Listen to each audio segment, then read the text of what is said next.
Hello and welcome to Bite-Sized MRCP, a manageable way to digest the things that you need to know for your MRCP exam. We are two junior doctors based in the UK who have passed all three parts of MRCP within the last 5 years and want to help you do the same. We are not associated with any MRCP examination organisations, and the materials covered are by no means an exhaustive list of what can come up in your exam, or indeed medical advice. Please refer to your College of Entry or your friendly supervisor for further questions regarding the exam and syllabus. If you like the sound of what you hear today and would like to join us for more bite-sized revision, give us a thumbs up and press the subscribe button. Now, without further ado, let's get into today's topic, which is extrinsic allergic alveolitis. So what is extrinsic allergic alveolitis, or EAA? This is a hypersensitivity pneumonia, and it is due to hypersensitivity against inhaled organic dust. EAA makes up 2% of all occupational lung diseases, and 50% of cases are seen in farmers. EAA starts as a non-specific diffuse pneumonia which later develops into epithelioid non-caseating granulomas. This leads to lung fibrosis and obstruction of the bronchioles. Finally, there is honeycombing in advanced cases. EAA is characterised by shortness of breath and respiratory distress. On examination, one may find basal crackles as well as fever. The symptoms get better when patients are on holiday or away from work, and this is particularly pertinent when taking a history, for example, in PACES. The etiology can vary somewhat depending on the occupation.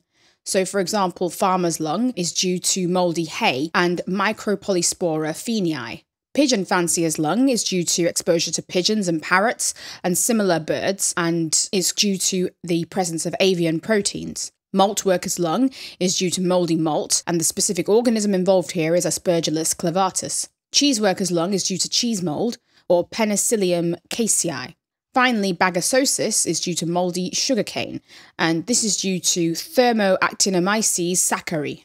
A thorough history, including occupational history, is key to diagnosing EAA. The history may be of duration of weeks, but can stretch to years after exposure. With regards to specific investigations, a chest X-ray is key, although it may be normal. However, in certain cases it may show diffuse interstitial shadowing. Serum IgE antibody has a high sensitivity and low specificity for the condition. High-resolution CT scan shows a mosaic pattern as the most characteristic feature in chronic EAA. If the diagnosis is uncertain, intentional challenge tests can be undertaken. The treatment of EAA involves steroids for acute cases. Of course, it's important to avoid triggers, and changing work practices can also help. Some patients may require an industrial respirator. Workers may be entitled to compensation if they have had relevant exposure which has led to the development of EAA. And it's also sometimes worth surveying colleagues who are working in the same environment to see if they have similar symptoms. The differential diagnosis of EAA can involve other granulomatous lung conditions such as sarcoidosis. So now for a question. A 50-year-old farmer presents to the acute medical take with 48 hours difficulty breathing, associated with wheeze. On examination, he is found to have bibasal crackles. A chest X-ray is performed which reveals diffuse interstitial shadowing. A case of EAA is suspected. Which of the following antigens is most likely the responsible agent? So our options are Micropolyspora pheniae, avian proteins, Aspergillus clavatus, Penicillium casei, and Thermoactinomyces saccharoi.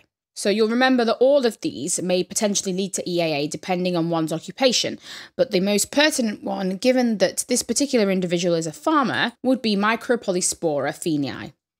Thank you for listening to this episode of Bite-Sized MRCP. If you like what you've heard today, give us a thumbs up and hit the like and subscribe button below to make sure you don't miss our next episode. Let us know in the comments which topics you would like to hear in future. See you in our next episode.